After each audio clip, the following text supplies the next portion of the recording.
Thanks. You may be seated.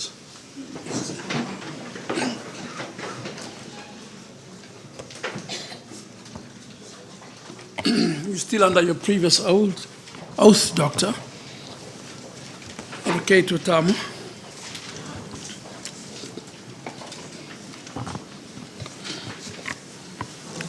Thank you, Justice. Dr. Talatala, good afternoon. Afternoon, Counsel. Can you just try and make sure that the mic is closer to you so that Okay. you can be heard properly? During 2016, you instituted an urgent application in the High Court in Pretoria. Is that correct? Not in Pretoria. What is it? South Gauteng High Court. The South Gauteng High Court. I beg your pardon. Let me just make sure that.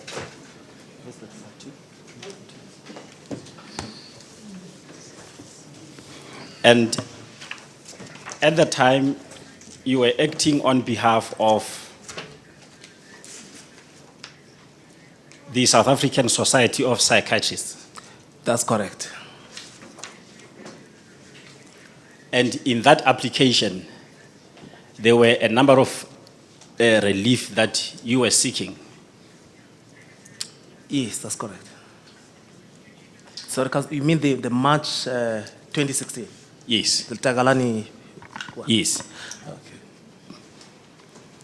Will you agree with me that having made an application to court, it was only the court which could resolve the issues which were referred for resolution? No, not only the court. We could have resolved them outside the court. Having launched an application out of the High Court, Don't be distracted. The question comes from there. The answer goes that way. Okay? That's how it works here. You're talking to me and to everybody else. But the counsel is the one who's asking the questions. So don't turn your neck or anything. Listen to the question and then answer it, okay? Sure, okay. And then again, elocution is important here because we want everybody in here to hear and follow what we are saying. So if you could speak a little louder. Yes. But do relax and listen to the advocate and then answer the question. Thank you. Thanks, Justice. What was the object of you launching the application at court? The main aim was to interdict the Department of Health from moving patients from Esidimeni to Tagalani. Who would have been empowered to grant such an interdict? The court. So you will agree with me that in those circumstances, it was the court which had the power to resolve the dispute which you had with the respondents? Yes, at that time. And once the court has considered the matter, it will ordinarily issue a judgment or an order. Yes, they did. The court did. And then will you agree with me that the outcome of the court must be respected by all parties? Yes, it should be respected. And with regard to this application in the South Gauteng High Court in Johannesburg, you will recall that the court granted an order or a judgment Yes. on the 15th of March 2016. I can't remember the exact date, but they did. The court did. The judgment was delivered on the 15th of March 2016. Yes. And that appears in the record at page 987. Okay. Yes. So, if you can be assisted to get file 2.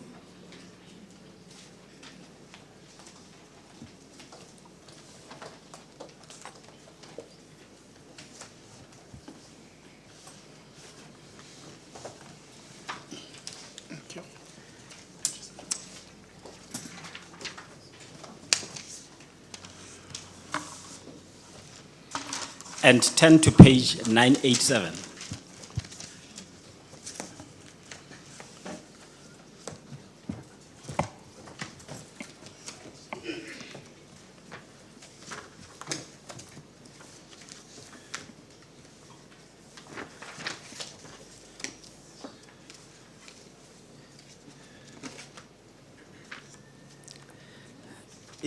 Yes.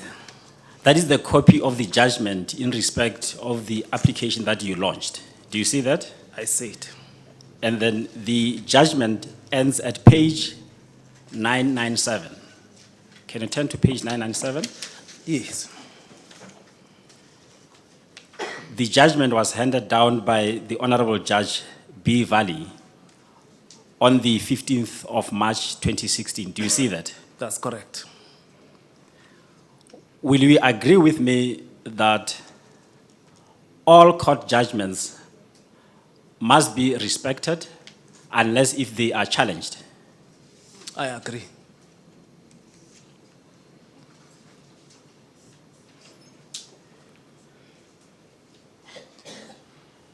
And in respect of this judgment, was it ever challenged through the process of appeal? No, we didn't appeal. So you will agree with me that in the absence of an appeal challenging the correctness of the judgment, all parties were obliged to respect the content of the judgment. I respect the judgment, but I do not think it was based on true facts. No, I'm asking the question, will you agree with me? Will you agree with me or not that the judgment having been granted and not having been challenged, the parties are obliged to respect that judgment? Yes, we would respect it until we challenge it. Yes, yes. Do you agree or not? Until we challenge it. I'll qualify that. You have already said that you have not challenged it, not Yeah, so. we never said, we didn't make time to challenge it because the process moved forward. Please. But it didn't mean that I did not think that the judgment should have been challenged, even at the time. Please, doctor, let's just make matters simple. You have not challenged the judgment. Is that correct? Yes, I have not challenged the judgment. Yes, thank you. So the proposition which I was putting to you is that the judgment not having been challenged, you are obliged to respect it, not so? Yes.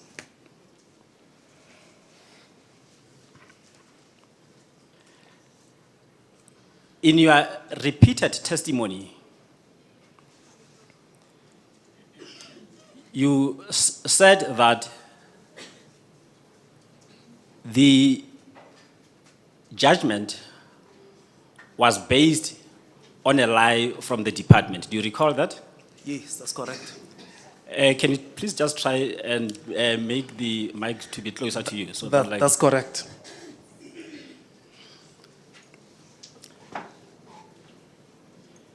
You even went further to state that the advocate on behalf of the department lied to the court. Do you recall that? That's correct. And these remarks that you make before this platform,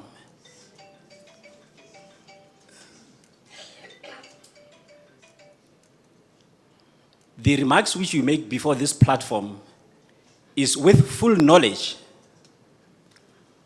that you never challenged the judgment of the 15th of March 2016. That's correct. Dr. Talatala, I put it to you that your testimony or remarks, insofar as they relate to the department or the advocate of the department lying to the court, such remarks are unfortunate and inappropriate. What's your response to that? I respect the judgment. I do not agree with the judgment. So there are reasons why we never challenged the judgment, and that we didn't challenge the judgment was not because we agreed with the judgment. Yes, but- there are other reasons that we didn't challenge the judgment. I therefore still reserve the right to disagree with the arguments that were put forward in the court and disagree with the judgment. But are we not agreed that the judgment is to be respected in its form? Respected but not agreed with. To me, there's a difference between the two. I respect the court that has made a certain determination. I don't necessarily agree with the court. Doctor, I put it to you that your testimony in relation to the remarks that you have made that there's been lies, when you know that the judgment has not been challenged,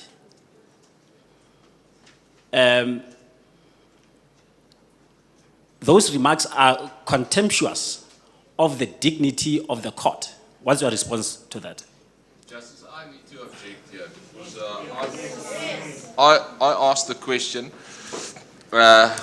and the question was based that the order was granted or your application was dismissed. And you said, and the witness said, yes, because the department lied. That was his testimony. It's not that the court lied or that the judge lied or that anything like that. It was because, according to the witness, the department lied, misrepresented the facts to the court. So the attack of my learned colleague of the witness, that the witness is insinuating that the court erred or that the court was incorrect, is without basis. Yeah, you had the objection. What is your response to that? Justice, there is no basis to the objection. I'm entitled to put the questions in the manner which I did, and it is on the basis of what the witness has testified himself. So like I can't find any basis if it's not just to protect. The objection is narrower. It says the witness never said the court lied. That is the point. But the department representatives lied. Shouldn't be that what you put to the witness? In other words, you are invited to draw a distinction between the witness's view that the deposition of the department was a lie, as distinct from the court's judgment itself being a lie.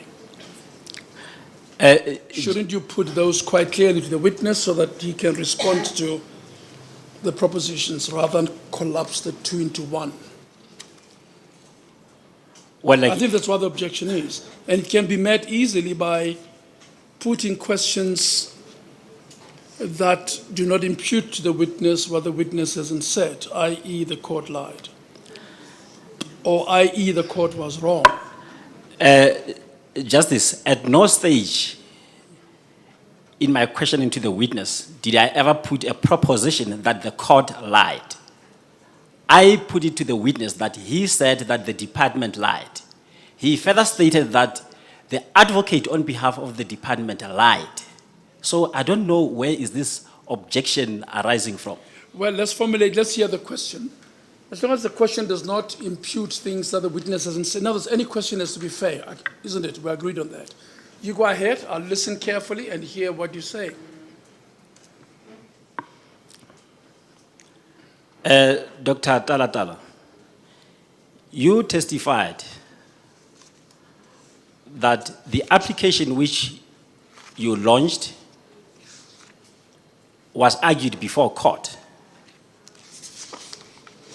Yes, that's correct. And both the applicants and the respondents were represented at court. That's correct, counsel. And in that process, the court was called upon to make a determination of the dispute between the parties, not so? That's correct. And in your testimony, you said that in the presentation of its case before the court, the department lied, not so? That's correct, on certain facts. And then you even went further to state that the advocate for the department lied to the court. By that, obviously, I meant the department. Remember, the advocate was arguing what the department was telling them. But like, is it what you have said? Yes, she may not, the advocate herself may not have been lying deliberately in her thinking. She was arguing the facts provided by the department, which were untrue. Yes, like so. So to say the advocate lied, that would imply that she deliberately told lies. I don't know that. So But the facts provided by the department to the advocate and to the court were not true. So you are retracting your statement in relation to the reference to the advocate. Well, if I had inferred that the advocate herself deliberately lied, I would retract that, but I'm not aware if I said that. But well, I'm asking you the question. Are you retracting your reference to the advocate having lied to the court? Let's just make it simple. There's an objection, yes. Would you wait, counsel, for a while? Sorry, there's an objection. Sorry, Yes, Justice Advocate House. Masineke, the witness said that the counsel for the state was acting on the instructions of the department, and that the instructions or the facts that were provided were incorrect, were lies. So there's nothing for him to retract. My colleague is putting a proposal to the witness to retract something he never said. Well, there's a dispute now about what the witness has said, so we'll have to replay his evidence on that part, isn't it? I The don't one see it. counsel says he says it, the other says he didn't say it. And so there's an easy way of resolving it. It is to play the record. The witness has explained that he meant counsel was instructed, Yes. and the instructions were lies. So, So what but if further he should- said counsel lied, he's been tasked with that, and he should explain what he meant. You proceed? Are you putting it to the witness that he said that counsel lied? That we can verify, we can run the machine back. Justice, that is on record. The witness had testified that even the advocate of the department lied to the court. So he has given an explanation, his reference to the witness. So what I want to get from the witness is that, is he retracting his reference to the advocate having lied? It can be difficult. Well, we must be two things. We must first establish whether he said it, step one, and step two, is he retracting? Indeed, So you're quite convinced that he said that? that's correct, yes. I don't remember immediately myself, but that's why we record things here. We're going to play it back with the lunch break, and then we're going to listen to it. I don't want them to run the machine back.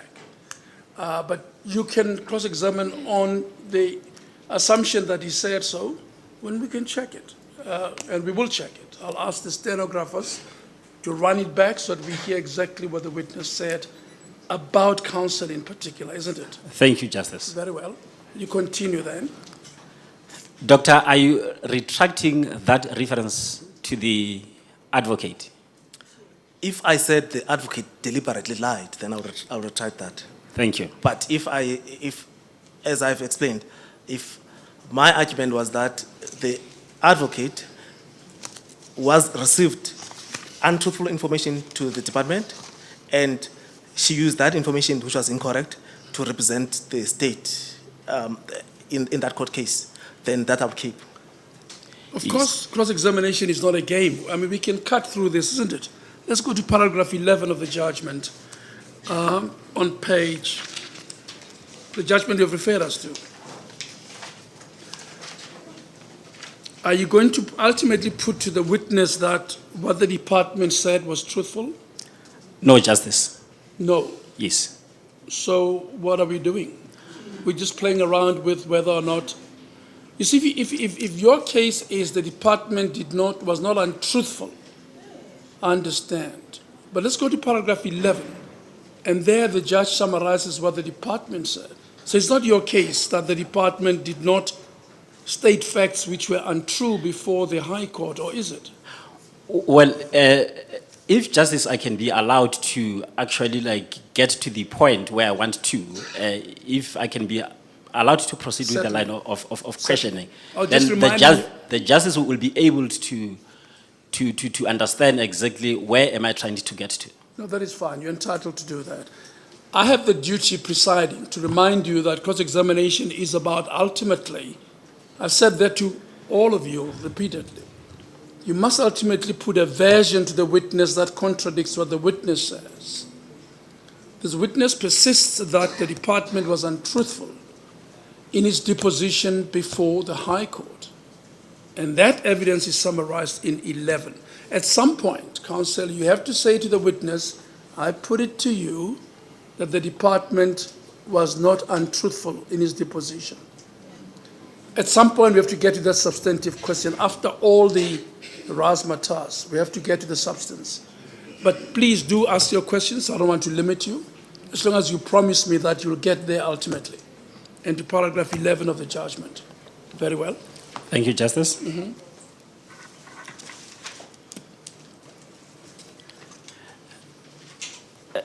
Doctor, if we can go back to the process that you followed when you sought relief from the court. In your testimony, you stated that when the matter was argued before court, there were some misrepresentation by the department. Do you recall having given that evidence? Yes, that's correct. And after the matter having been argued, it was then the turn of the court to consider arguments presented by both parties. Would you agree that that would have been the process? That's correct. And the judgment or the order of the court would have been based on what was presented before it, not so? That's correct. And according to your testimony, you say that the court arrived at its decision on the basis of the lies by the department. Is that how I understand your question? I mean, your testimony. On the basis of incorrect information provided to the court by the department. So you say that the judgment was on the basis of incorrect information? Yes, the information considered by the judge included information provided by the department. Yes. And the information which I argue that was incorrect. And that information was before the judge? It was provided by the state, by the government to the judge. To the judge, yes. And the judge considered that information? That's correct. And it arrived at its decision? That's correct. And ultimately the application was dismissed? That's correct. And which judgment was never challenged by yourself? Yes, we never challenged it. So would it not have been appropriate that if you disagreed so much with how the court arrived at its decision, you should have appealed against such judgment? Counsel, I also had an option of knowing that in health, time tells the truth. I did not have to waste the time of the society back to court when I know that in a few months we will know the truth. That is why I am saying to you, in light of the fact that to the extent that you had concerns with how the judgment was arrived at, and you were unhappy about that judgment, you had the option to appeal such judgment, and you did not do so. Yes. So what I'm saying to you is that having failed to appeal such judgment, I submit that your remarks before these proceedings are contemptuous of the dignity of the court in relation to the judgment that has been granted. What's your response to that? I would not know the technicalities of law, but to a layman like me, if, in my view, the judge is free to make his judgment and it should be respected based on the information that he has in front of him. But it does not necessarily mean that the judge will always get correct information. Counsel, we're back at where we started, aren't we? Yes. The proposition must just be fair to the witness. The witness has said many times, he insists the facts were incorrect. And you put it to him, therefore you disrespect the court. I think the proposition should be fair. And as I invited you earlier, at some point, that's what cross-examination is about. You've got to say to the witness, the department deposed to the truth before the judge. At some point, you've got to say to the witness, so, he insists they were untruthful. And we have the affidavits. We know what the department said. And we know what the judge found on the basis of the department, on the depositions of the department. In motion proceedings, on cold paper, the respondent's version trumps the applicant's version. You and I know that rule, isn't it? Plus con evens, we know it very well. The judge did exactly that. The crunch of the question is, did the department tell the judge the truth? It's not about the judge's integrity or the court's integrity. And you must challenge the witness and say, the department told the truth.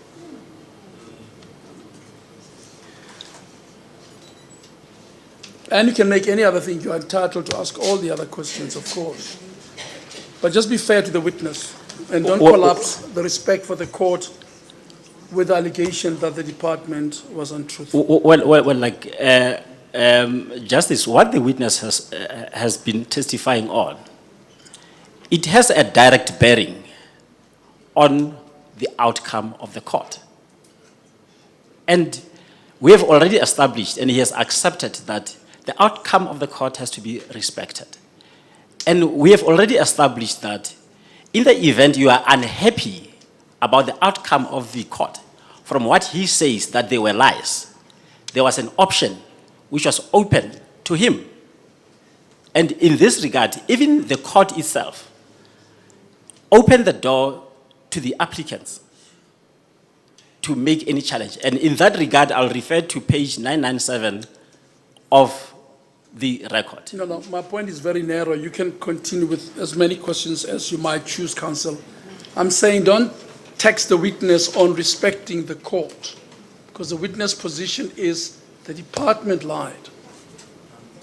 So you ought to take him on that and say, you're not being truthful when you say the department lied. The department told the truth. The court arrived at the decision on the basis of the department's facts. We have the judgment before us, and we can go to paragraph 11. And so only thing I want you to do is don't tax the witness on the integrity of the court, because I don't understand that to be his case. His case is he doesn't agree with the outcome. He thinks it was based on lies provided by the department, and that's what you must take him on. But proceed, counsel. I don't want to interrupt you unduly. You go ahead. Thank you, Justice. Doctor, can you please just help us? Would it not have been appropriate for you to expose the misinformation that you have referred to through the court process, which was available to you, through the means of an appeal? I had, as the society and as president of the society, I had many options to consider on how to deal with that outcome. Firstly, it was an urgent application. The patient would have been moved anyway, in my view, as soon as we lost the case. And challenging the department in court was one of my many options that I had. So I did not think I relied on disputing them again in an appeal. One of my options was that, as I tell you, when it comes to health, time tells. If they're making an incorrect decision, time was going to tell, and it did within a few months. But like you say that. How did time tell? How did time expose the truth? Because if you are making an incorrect medical decision, the complications I'm warning you about will, if I'm wrong, then you'll be the one who's right, because those complications won't come up. And here, what complications arose? The patients were moved to Tagalani. We know that they were not discharged, even though the department described them as discharged as being well. And when they moved to Tagalani, we've seen earlier today that a lot of them died. And nearly half of them died. That's correct, Justice. Yeah. So you're saying time proved you correct. You didn't have to go to court. It did, Justice. And in medicine, if you are still managing the case, time would tell. It will prove. We don't have to go to court all the time. And secondly, it is not something that the Society of Psychiatrists take lightly, to take a government to court. It was not a pleasant experience to be in South Gauteng court that day on behalf of the Society of Psychiatrists and be fighting with the Department of Health. As I said earlier on, those are our partners, stakeholders. In fact, today, with this incident we're dealing with today, it should not be the society versus the government. We should have sat together. We should have come up with a plan of dealing with life Esidimeni if it had to be dealt with. And we should all be answering on the same side of the table with the MEC and ourselves. We should be owning up to what had happened. We should have worked together. It shouldn't be that we should have been fighting. So I was not, my society would not be happy to be in and out of court fighting with the Department of Health. You say that in medicine, time will tell, but you chose to go to court, not so? Yes, speedily, because we heard that on Monday the patients are moving to Tagalani. We wanted to raise it to them. We thought we could, over that weekend, bring some sense to the department. And you were able to go to court speedily? Yes. And then, can you please turn to page 996?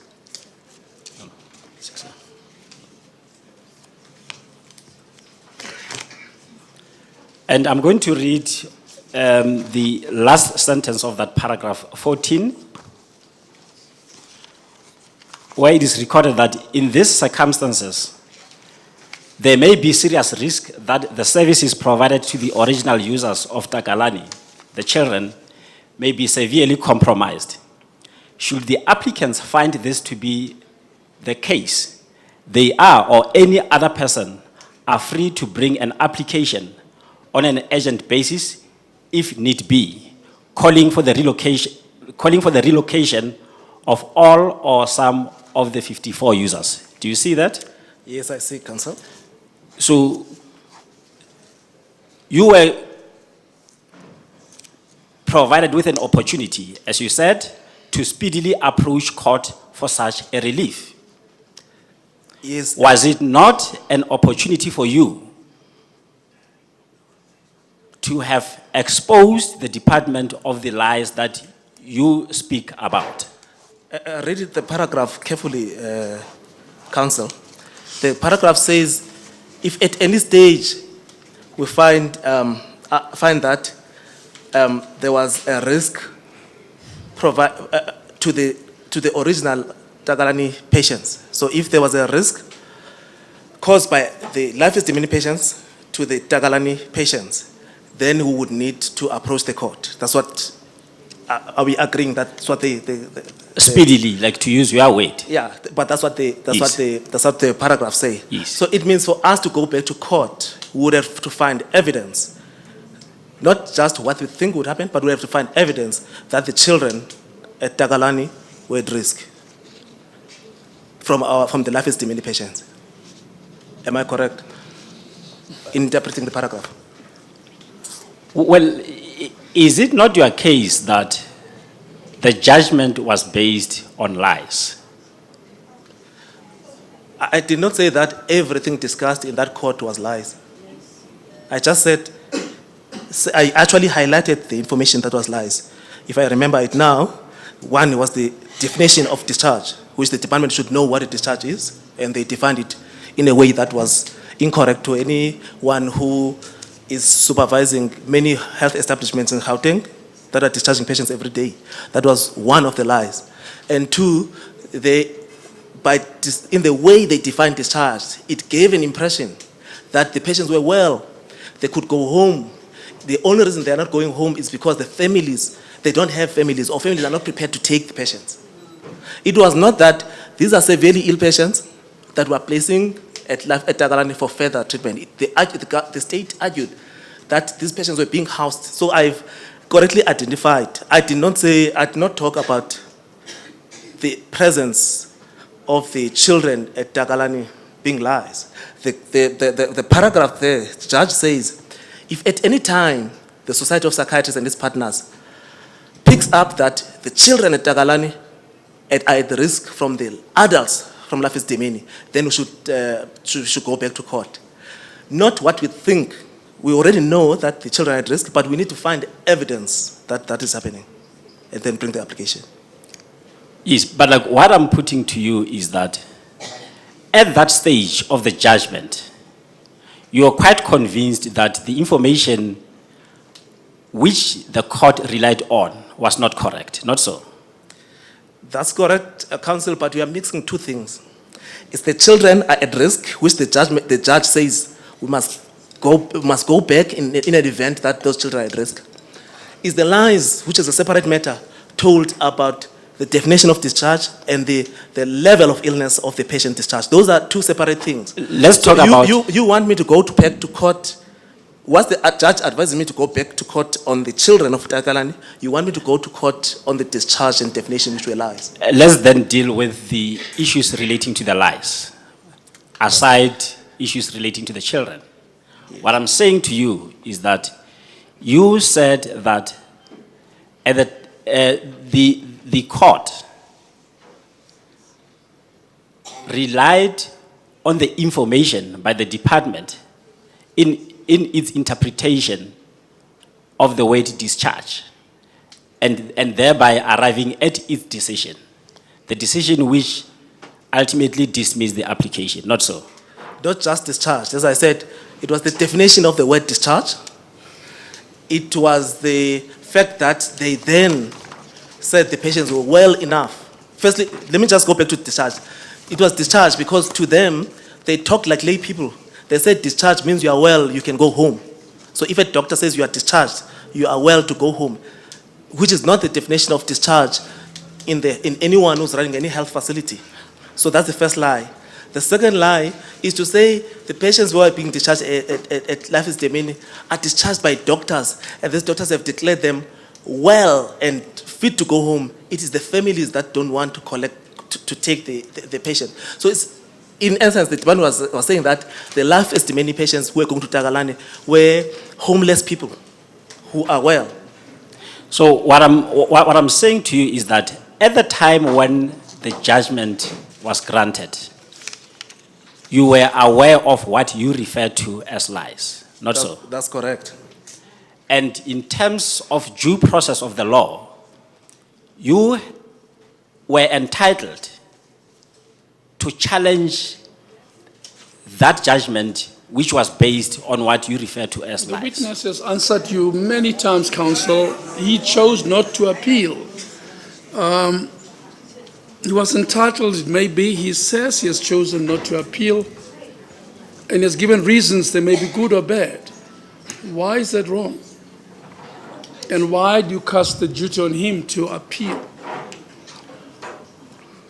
Yes, answered the question. It's the third time or fourth time you put it. So we have to make some progress there. You may not repeat the same question that the witness answers.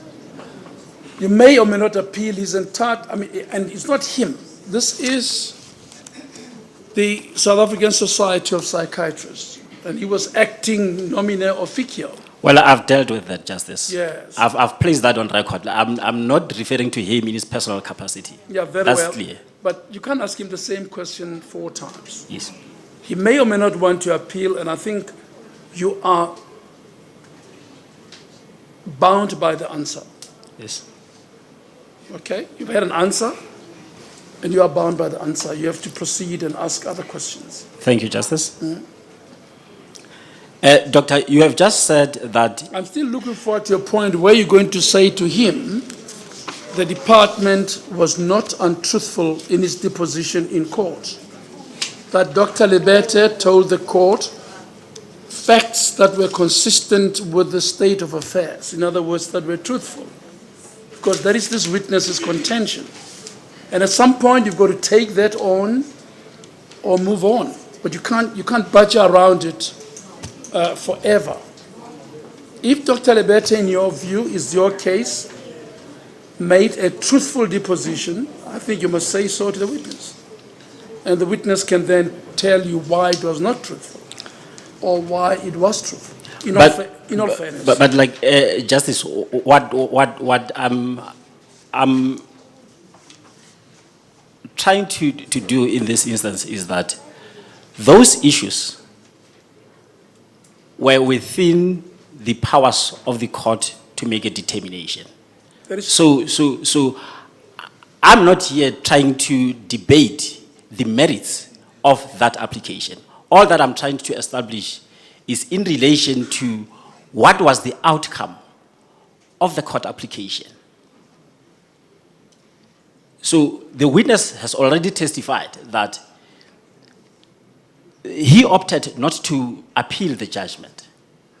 So all that I'm trying to point out is that it is not for him to be on the sideline when he had an opportunity to make remarks in relation to what the court has determined. Is he entitled to say Dr. Lebete's allegations before court were untrue, in his opinion? Is he entitled to say that? And if not, why not? Whether he's entitled to say that, that will depend on what will the court ultimately come to its conclusion. Because whatever information that was put by Dr. Lebete was put at the disposal of the court for consideration. So hence, like I'm repeating myself to say, my objective is not to debate the merits of that application. All that I'm saying is that the process having run its course, there were options available, and I don't want to get into that debate. Okay, very well. Yes. You may proceed, counsel. Thank you. Doctor,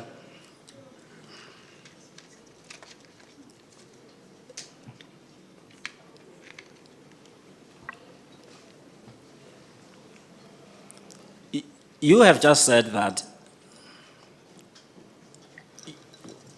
after the judgment having been granted, dismissing your application, you opted not to pursue the process of appeal, which was available to you.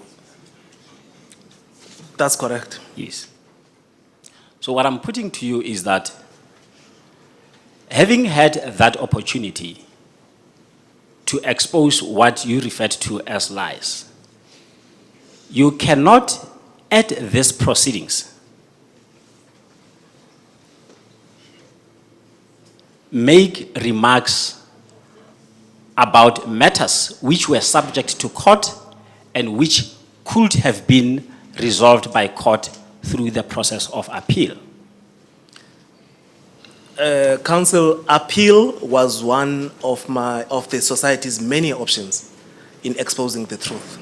In fact, appeal would have been the most difficult because we would have to get access from the department, which wouldn't allow us to go and assess the patients whether they're really well or not, and the department would not allow us so that we can provide that evidence to the court. So the appeal would have made a much more difficult way of proving, of dealing with the matter. And when we know that patients are going to move to Tagalani, and sooner what we've warned the department about will become the reality, and then the department will then realize the truth. And I think the history has told that that's what happened. So the appeal to us, when we considered our options, would have been difficult compared to just allowing the time, a few months to pass, and the department, obviously we didn't anticipate death, but we did anticipate patients relapsing. We didn't anticipate patients going back to Baragwanath. The department was obstructive in us. It's not like it's a department that would allow us to go and assess these patients and actually confirm that these patients are well. So it would be difficult to disprove their lies through the court. So you say like it was going to be difficult to disprove the lies? Maybe using a wrong word. It would be difficult to say, to confirm on, our opinion that the patients that were being moved were ill. It would have been difficult to do that without, as fact, without us having assessed the patients or having got someone who has actually seen the patients going to court and confirming that. And it's not that it would be impossible, we could have done it over time, but the complications that we had warned the department about, which they chose to lie, were going to happen as well. In fact, probably by the time we do the appeal, problems would have already started. Yes. In conclusion, I want to put it to you that not having taken the recourse which was available to you to expose the lies, and you now making the remarks about the lies in respect of a court judgment which was made after all the parties having presented their case, amounts to contemptuous attitude towards the dignity of that court order. What's your response? We have an objection here, yes? Sorry, it's an objection upon an objection that's already been upheld. It's now bordering on an abuse of this process. There was a ruling, there was a discussion about putting it to the witness that he is being contemptuous of the court. And we are back again after that whole discussion and after a ruling by you, Justice Moseneke. Yes, you're right. Patience always helps in life, counsel, but I think we're going through the normal limits.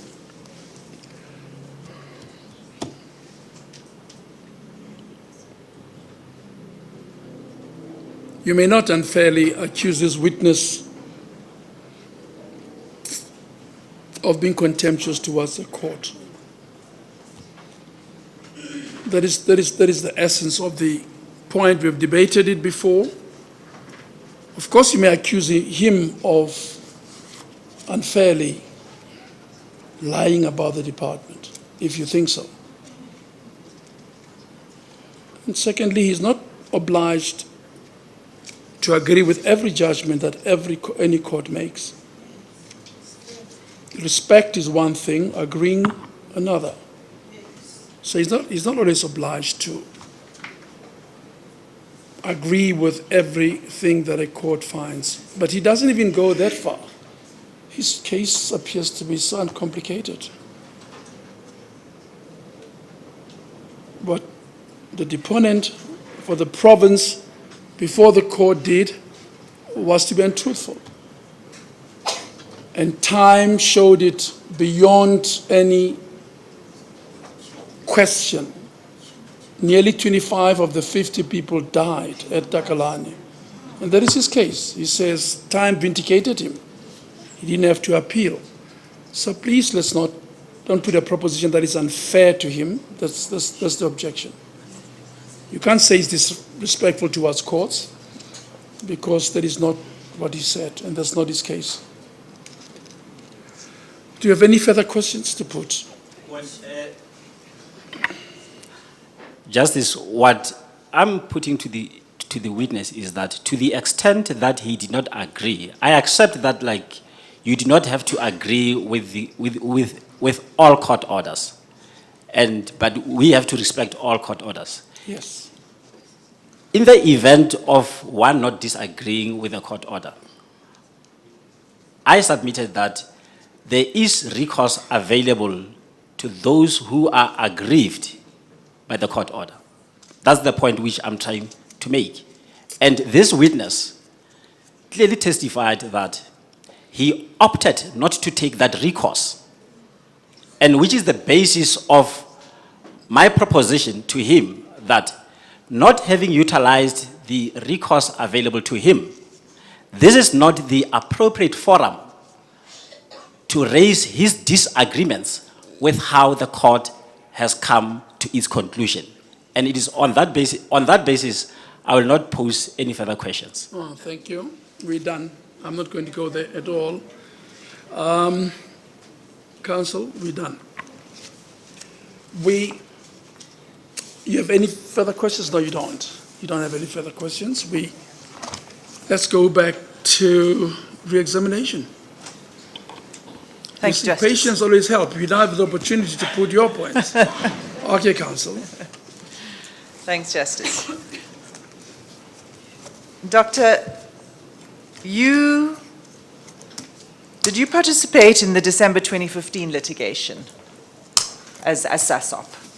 Yes, we did, Counsel. And we all know now that resulted in a settlement agreement made in good faith. And then you participated in the March 2016 litigation. Yes, Counsel. And we know the outcome of that. Did you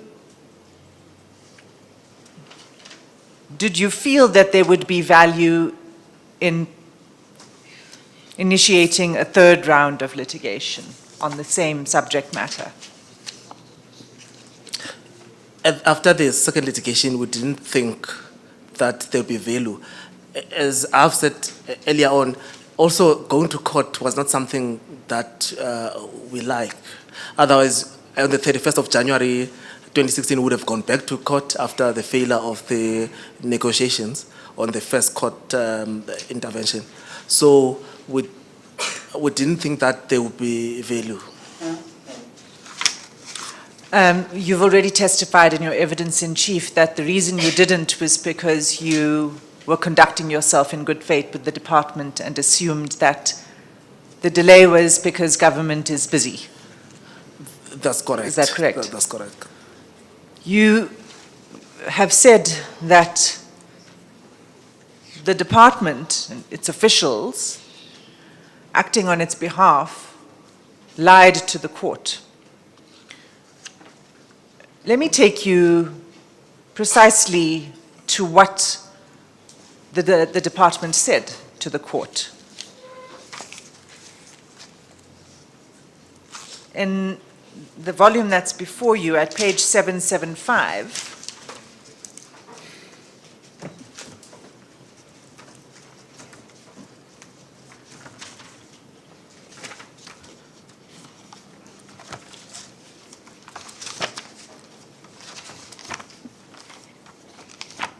File 2.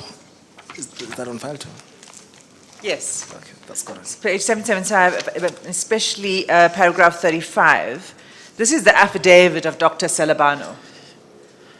Dr. Celebano is the head of health of the Gauteng Provincial Department.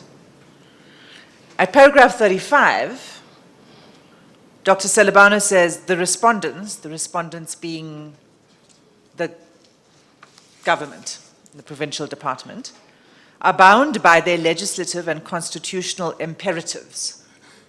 Takalani Home has been approved as a suitable alternative facility which is able to accommodate the selected users and provide the necessary mental health care. Did you agree with this statement that was made under oath by Dr. Celebano? I didn't agree with the statement unless they had done an overhaul of Takalani. Takalani changed from what it was. And this significantly from the affidavit was said on the 13th of March 2016. That's correct. That would have been, what, a few months just before the the actual move, isn't it? The move, this was 13th of March, 15th of March was the judgment, and the move began a few days after the judgment. And perhaps to help us really put this into sequence, the picture, we had a witness testify before the hearings about the death of Deborah Petla at Takalani. Deborah had been kept in what she called a storeroom. Deborah, according to the post-mortem reports, had plastic bottles in her stomach and brown paper. That is the Takalani that she was transferred to on the 23rd of March, in her case. Well, in the case of that particular So the patient. transfer happened a few days after the deposition under oath by Dr. Esidimeni. a week or so. Yeah, that's what I was trying to ascertain. Thank you. But we have the witness's answer that he thinks that is untrue, right? And then at page 796,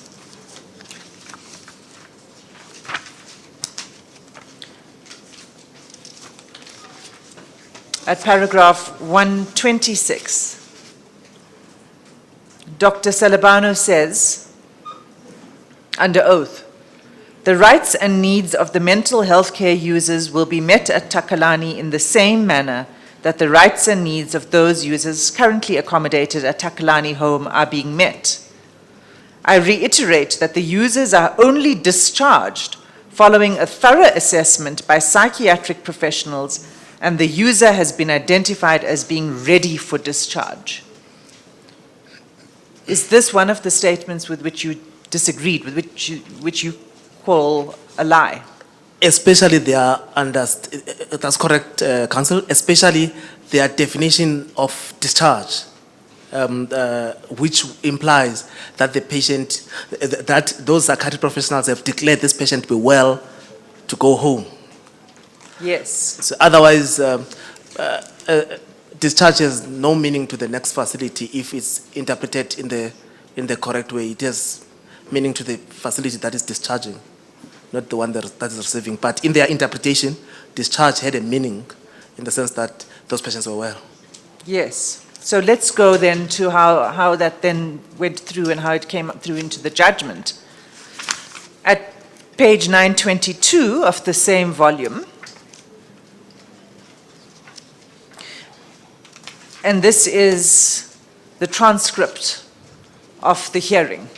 Well, before you go there, look at 797, 12.127.4. Do you know whether that did happen, Doctor? 797?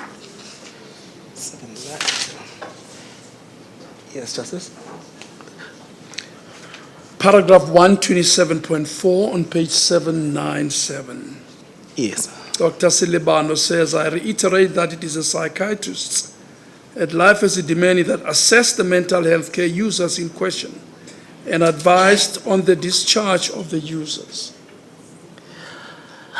I've never actually established at the time whether the psychiatrist would actually assess and discharge the patient. So I didn't have that information, but subsequently we've later learned that how the doctors, from the ombudsman, how the doctors were uncomfortable with the discharges.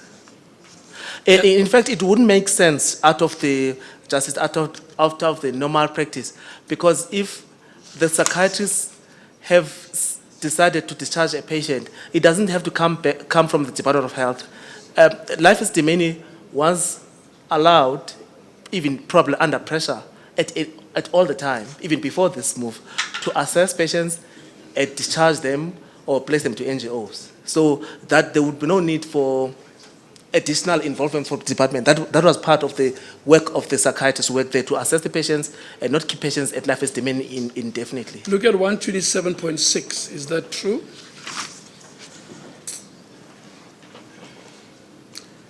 Is that a true recordal of the practice around the discharge of a patient? In strict terms, the paragraph says the psychiatrist's decision to discharge the mental care users cannot be interfered with. in strict terms, that's how things should be, but that's not our usual But when you experience. shut down a facility, what options do doctors have? That's, actually, when you say then you are shutting down a facility, you are actually you're not giving the psychiatrists any option to keep the patients unless they fight with you. But look at the next sentence by Dr. Silibana. The department will be acting against the patient's right to be in the community and interfering with the clinician's finding that the mental health care users are eligible for discharge. He says once the clinician has made the decision, it will be against the patient's right to interfere. In practice, that must be correct, isn't it? I cannot understand the sentence well. The department will be acting against the patient's right, the right to be in the community. You see that? Yes. Implies that the patient has a right to be in the community. In other words, to be discharged, and interfering with the attending clinician's findings that the mental health care user are eligible for discharge. Dr. Silibane there is implying that the department has not said we've ended the contract with Esidimeni. The psychiatrists are discharging patients as they deem fit, and if they then stopped that, they would be Interfering with the rights of the patient. And they'll be actually, that would have been wrong, actually. Yeah, that's what he tells the court, but we know in fact, they were going to shut down the institution. That's And that correct. the Justice. psychiatrist had no option in these circumstances. That's correct, Justice. That it was not a discharge as described in the affidavit. That's correct, Justice. Very well. Anyway, let's go to 130. Look what the doctor says there again. I'm confident that Takalani Home, which is part financed by the government, I didn't know that, has adequate facilities to give access to quality mental health care to all users in their care, including those which are currently accommodated at Life Esidimeni facilities. That is what the judge was told. Was that true at the time when the deposition was made? I do not know where he got his confidence from, because around that time, the Takalani employees were on strike. And as I said even yesterday, I have been called at Takalani to assist here and there. That would not be a facility that is running smoothly. That should be having its own staff. I've been called once or twice to go and help pro bono when there was an emergency. So I would not characterize Takalani as a facility. We can live with it, but it's not a facility that you can stress it with additional patients. In 123.2, Dr. Silibane goes back and says psychiatrist's decision to discharge the mental health care users cannot be interfered with. And the Honorable Court, in granting the interdict, would be infringing against the patient's right to be reintegrated into community life, and will be interfering with the attending clinician's findings that the mental health care users are eligible for discharge. What do you want to say about that? That is why I'm arguing that Dr. Liberty was not giving truthful information, because he is arguing, assuming that the psychiatrists, without any interference from the department, have decided to discharge patients, and the Society of Psychiatrists and others are actually stopping the psychiatrists from discharging the patients who's otherwise deemed to be dischargeable by the treating team. And I'll hand you over to counsel in a moment, but I'd like you to look at paragraph 11 of the findings of the court. Sorry, Justice, where can I find that? That will be on page, mine is not paginated beyond, go to the judgment Yeah, I got the judgment. and go to paragraph 11 of the judgment, right at the end of that volume. Yes, I've got.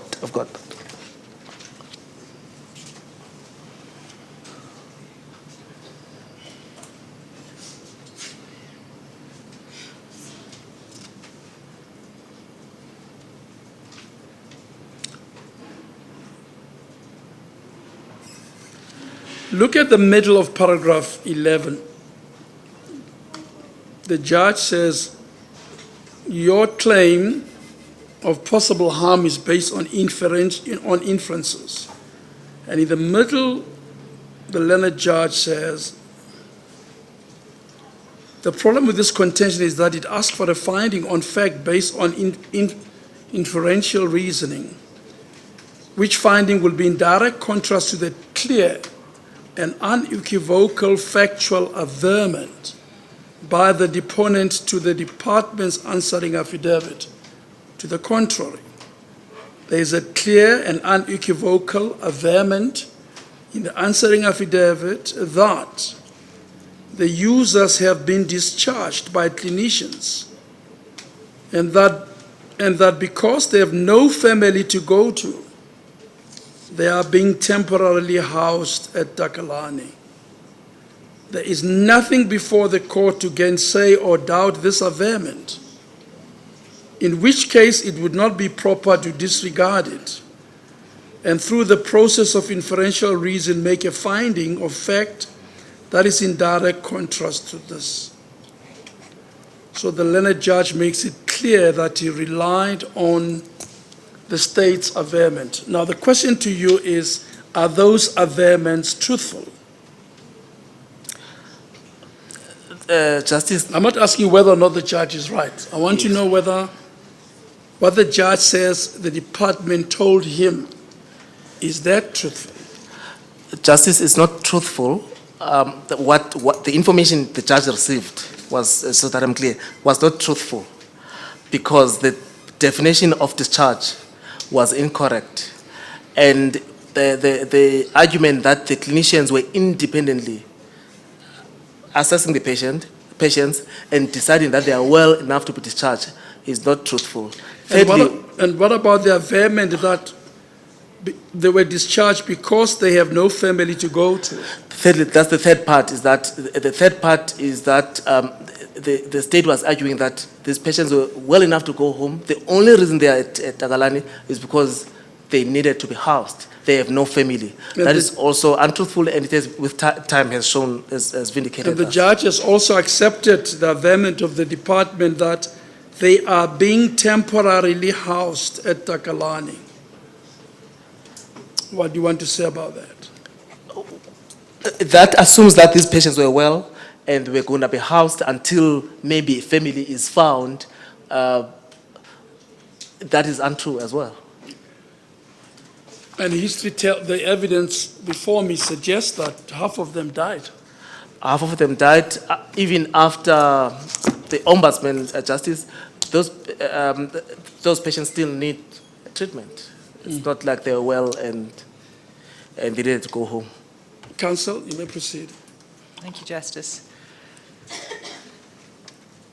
In the paragraph that Justice Moseneke referred you to a few moments ago, paragraph 130 at page 798 of Dr. Silabano's affidavit, page 798. I've got it. He says in paragraph 130, it's confident Takalani Home, which is part financed by the government, has adequate facilities to give access to quality mental health care to all users in their care, including those which are currently accommodated at the Life Esidimeni facilities. Is it consistent with his earlier statements or the later statements, wherever you find it in the affidavit, that they are being discharged because they are ready to go home? If somebody is discharged and ready to go home, would they need this continuing mental health care? That's my first question. Okay. I think Dr. Libete was contradicting himself there, because at one point they are arguing that these patients are well enough to go home. They only are awaiting, they're only being housed really like homeless people because their families are not there. But which then it means these are well people who can be in a hostel. On the other side, he's saying that the facility itself is good enough and well equipped to deal with ill patients, including those of life Esidimeni. So to me, he's contradicting himself. He's contradicting himself. And he says that the quality of mental health care would be suitable even for those who are currently accommodated at the Life Esidimeni facilities. What is the general condition of mental health care users that are accommodated at Life Esidimeni? It's people with severe mental illnesses, schizophrenia, bipolar disorder. There's also learning disabilities, epilepsy, head injuries, but it's people with severe treatment-resistant or treatment-refractory illnesses. And we've, it was led in this case, and there's evidence in the papers that were before the court in March 2016, that Takalani is a home for mentally disabled children. Would a home for mentally disabled children be able to offer the quality of care that would be required for mental health care users that were accommodated at Life Esidimeni? Council, even if you were to consider just the age, that's the only factor. Even if Takalani was well-equipped and functioning optimally, the age in mental health is a big problem. So it's difficult for a facility to be good for children and for adults in one space. So the age would have been a problem, but also the type of illness that the staff at Takalani would have been dealing with. The people with children with mental disabilities have got different challenges from patients with schizophrenia, bipolar, epilepsy, head injuries, and all kinds of illnesses that the adult patients at Life Esidimeni had. In fact, Life Esidimeni itself separated the two types of patients. They had facilities for adults and they had facilities for children. And that is the practice. Separate buildings? Even separate facilities with Life Esidimeni, but to be separate buildings. And is it normal, in your experience, to have 54 mental health care users in one facility discharged at the same time? Would it be normal that at one facility, being Life Esidimeni here, that the attending psychiatrist would discharge 54 in one go? That would be extraordinary. That would be something that doesn't happen on the. That's unusual. It's extraordinary. It's something that I would say it would be difficult. It gets worse if we are dealing with patients that have been there for a prolonged period of time. I'm putting that because there could be a possibility that you could house a few patients over a 24-hour period in an area because you're going to move them to a psychiatric facility. They're only with you for 24 hours. There's not much. But if you have got 54 that we're going to move, but they've been there for a long time, the files are thick. To go to review each file and make a summary of discharge will take time. So you probably need additional staff to move 54 patients, and you are bound to have errors. So are you speaking now about how difficult it would be to just the process of discharge? Yes. But would it be usual that so many people would suddenly become well at the same time? Oh no. Sorry, Councillor, no, that's impossible. That's impossible that they've been ill for so long and suddenly they are well over a short period of time. And in fact, I would have questions for the doctors who've been treating them, because that would mean these patients have been getting well, but they've been keeping them in the facility whilst well. And then on a particular date, then they are told to discharge them, and they discharge them, they are all well. It will be unusual that you'll have 54 patients well in one day or in a short period of time. So if we then, thank you, if we go to... Just before you step off that point, it just brings to mind the additional report which was filed at our request by the Ombudsman. Could they give you that? Could they give you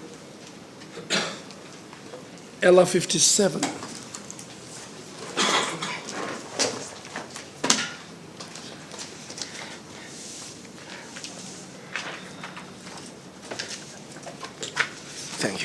If you go to page 3 of the Ombuds report,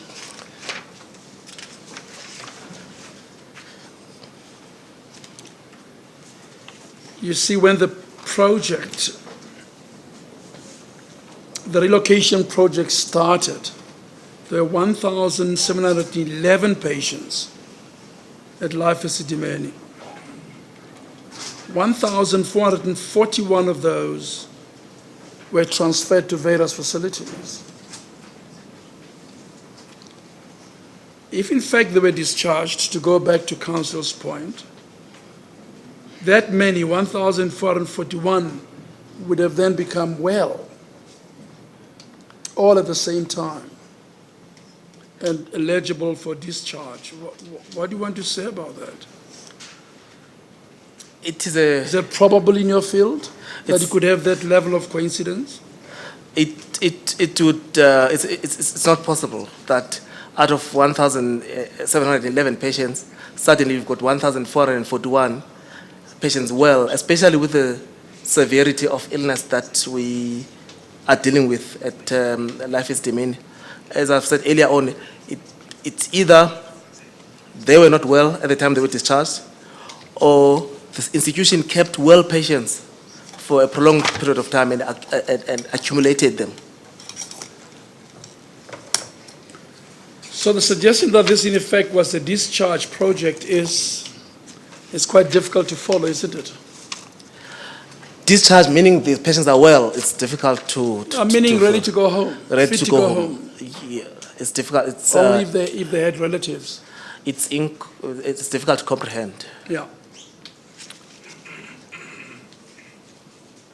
So to continue on the point of going home, I'm not going anywhere, I'm sorry, Justice. I thought I was interrupting. I thought I was interrupting you, Counsel. You go ahead with your point. Yeah. Sorry, I wanted to refer you to page 928, which is the transcript of the court hearing. And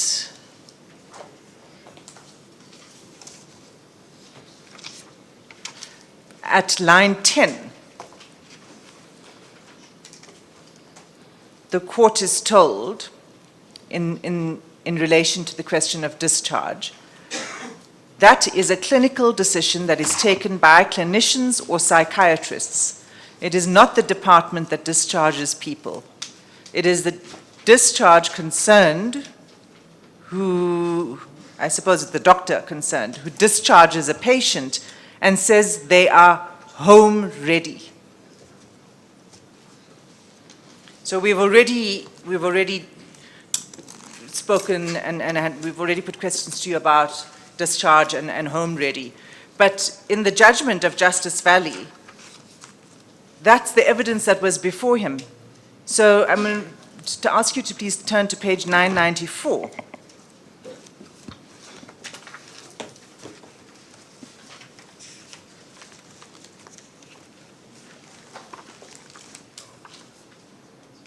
And you'll see at page 994, in the first paragraph, which is paragraph 9 of the judgment, halfway through, it says, a discharge results from a decision of a clinician who concludes that the user is home ready. So this was not just, this was the statements and the position and the proposition and the facts that were put to the court throughout this case, throughout the hearing, in the court papers and during the hearing, and on the basis of that, the judge found that he was bound to find that they were home ready. I'm going to go backwards again to the transcript.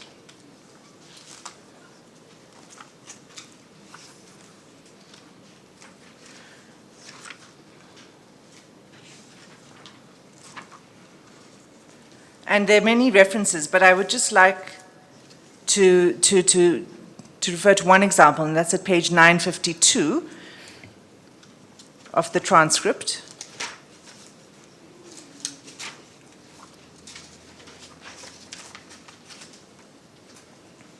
in which it's, and let's look at line 18. Sorry, There's page 952. 952, and then it's sort of the bottom On third. the left, there'll be a line numbering, you can see that. Yeah, So there's a debate 18. taking place. So, I'm sorry, Justice. no, that's fine, I just help me the witness to get to the part, yeah. There's a debate that's taking place, which it starts earlier, between counsel for the families and the court. And around line 18, they get to the point. And counsel says, if we look at her circumstances, her being female 36, one of the 54 that were to be transferred, she has severe intellectual disability, she has epilepsy and cerebral palsy. Her functional level is classified as dependent. She has good family contact, but the recommended action by the multidisciplinary team and the Mental Health Review Board is assisted inpatient. The court then says, and then she's now being sent to Takalani, yeah? And counsel says, on the basis that she has no family, even though she is ready to be sent home. Now, would a patient with these mental health conditions, severe intellectual disabilities, epilepsy, cerebral palsy, would that patient be considered for discharge in the sense that is now been put to the judge in that case, Judge Valley? Counsel, we are even assisted, the multidisciplinary team and the Mental Health Review Board said the patient must be assisted inpatient. Yes, but that's not what Dr. Salabano said to the court. So this is a contrary view that's being put to the justice, right? And what we know is that Dr. Salabano put to the justice, no, these people have been, they've been given their release card. So if, just objectively, from your view, a patient with these conditions, would they be eligible for discharge? They will need lots of, you'll have to assess the family. It will need a family with quite a lot of resources to keep the patient home. And I think that's why the review board would, and the multidisciplinary team would have recommended that the patient continue staying as an assisted patient, inpatient. So the Mental Health Review Board had recommended that this patient be an assisted inpatient. But that means the patient must continue being admitted. And if you look at the diagnosis, it's intellectual disability, epilepsy, she's got cerebral palsy, and it said that the level of function is dependent. What does that mean? That would mean that this patient, at the very least, needs support with what you call daily activities of living. That is, she needs support with feeding, dressing, bathing, that level of care. And that is why I say that it will then need, there is a possibility that there could be a family that is well-resourced that would afford to go extra mile. Even for that family, it would be a difficult patient to take care of. But an average family would struggle with that patient. Although in this case, even though there was good family contact, she was being discharged to Takalani. So in this patient, it means the issue was not the family, as argued by the state. The state in the case had said, these patients are well, they don't have family. So the family was not an issue in this patient, but it was the level of care that the patient required that made the patient to be kept at... So this would bear out another lie that the department has put before the court, that in fact they just don't have family. Yes, one, that they don't have family. But also if the review board has said the patient needs assisted inpatient care, I cannot see how any clinician, remember the review board oversees the mental health psychiatrist. I could decide that the patient needs inpatient care. You mean a proper review board? Yes, yes, Justice. Yes. Yeah, functioning, understanding its duties and exercising oversight on decisions that you make Yes, Justice. about discharges or otherwise. Yes, Justice. Yeah. So the review board, if the review board because the review board should rely on the information that the team would have provided, as well as what the patient and the family would have provided. So when we give them the information, the review board makes a decision. It would be incorrect to go against the decision of the review board. The Mental Health Review Board is there to provide independent oversight, so it's not to be there to be ignored. Yes, and yes, Councillor, and I would expect the review board to be biased towards discharging the patient home, so that we don't keep patients unnecessarily institutionalized. So if the review board itself says, keep this patient a little longer in hospital, I do not see why would anyone go against that. Because what the review board is an oversight body, but it makes sure that we don't abuse patients, their rights, and keep them against their, decision, or keep them in hospital unnecessarily. Does the fact that you chose not to appeal, you've provided your reasons, I just want to clarify with you that your decision not to appeal didn't mean that you didn't think that the department lied, if you can follow my negatives. Yes, the reason that we didn't appeal is not because we didn't think that the department lied, but we had many other options of dealing with the problem. And you chose to exercise other options. That's correct, Councillor. I have one last question for you, and it's now on a different topic. And that's in relation to the 900 beds. Before you move there,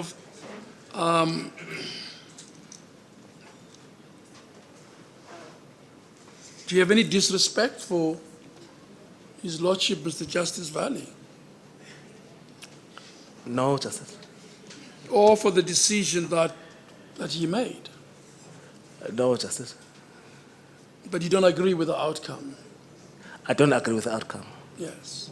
And you think the findings were premised on what? On the information provided by the Department of Health, Provincial Department of Health, which were incorrect.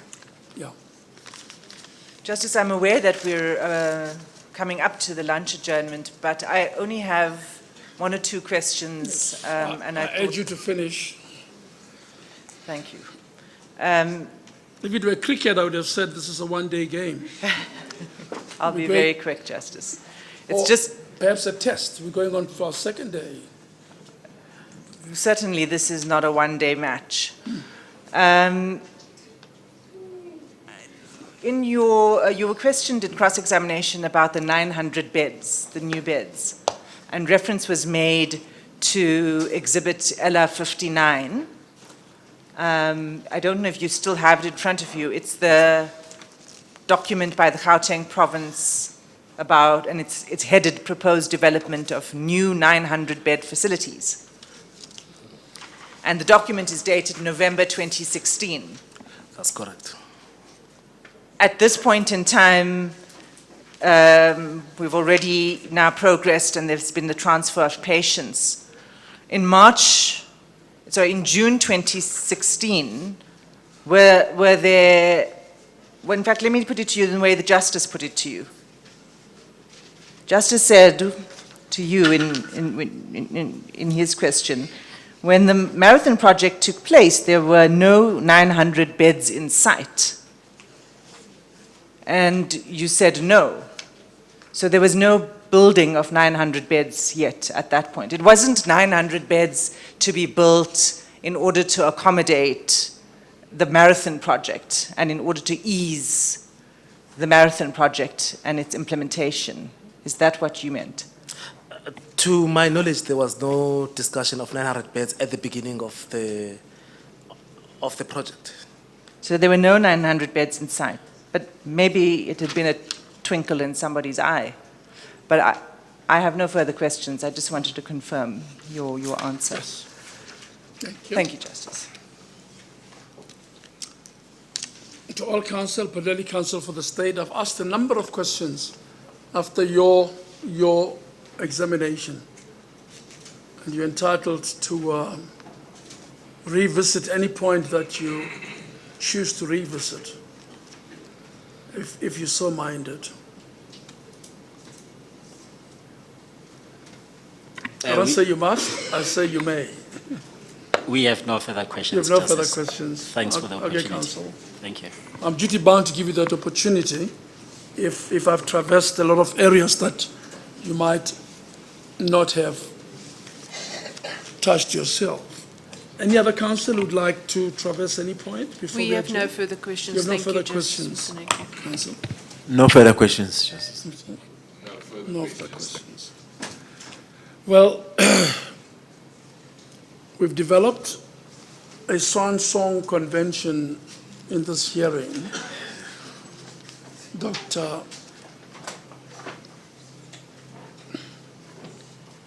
We allow witnesses to say whatever as they come to the end of their testimony. I'm about to release you from your oath and the chair in which you sit. For my part, I'd like to thank you for coming.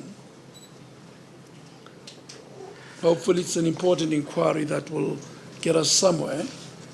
So it's an opportunity to say whatever you might choose to say. Thanks, Justice. Thanks for the opportunity.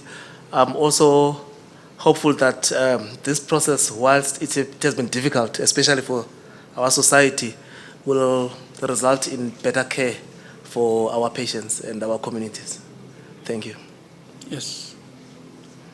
There is something, Doctor, about understanding one's post in the public space.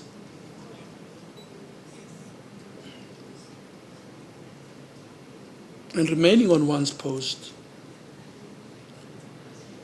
and doing what the law requires you to do, what the ethics of your post require, and doing the humanly honest and good thing. It's something quite vital in delivering services for vulnerable people. Because they have few opportunities to demand accountability.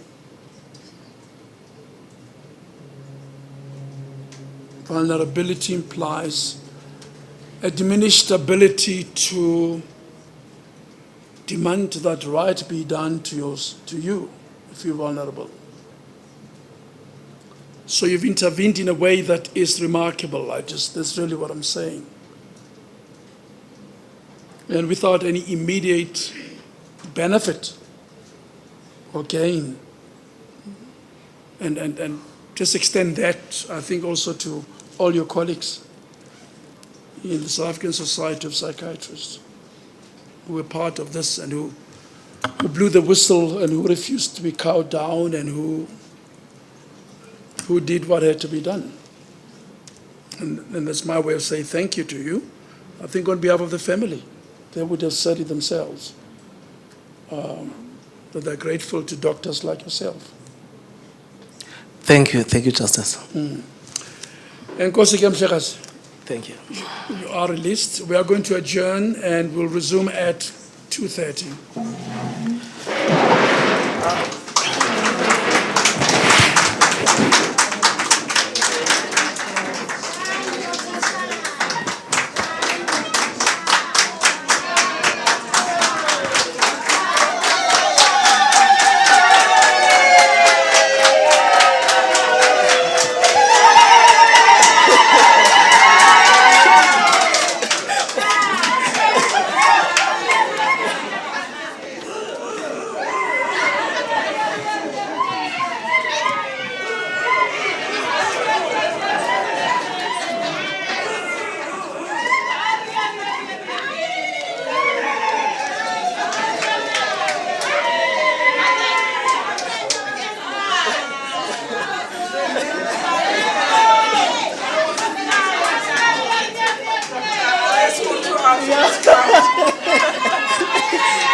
me to feel shy, even more shy.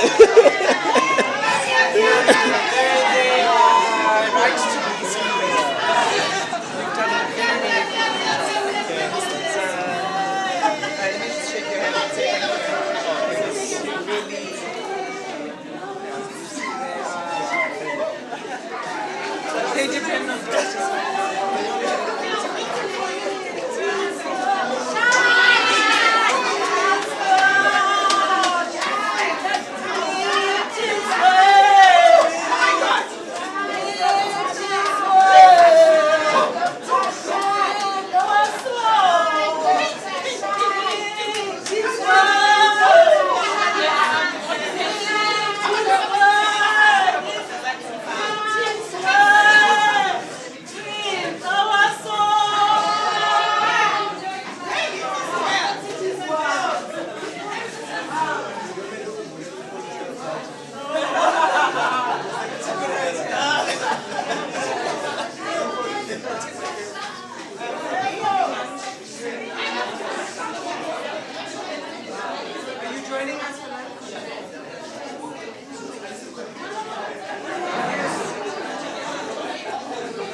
only when the people.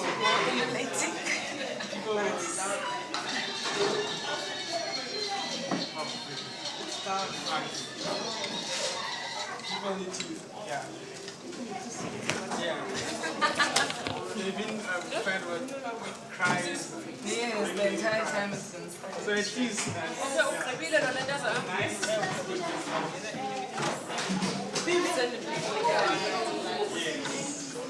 We've been trying for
It was nice and long.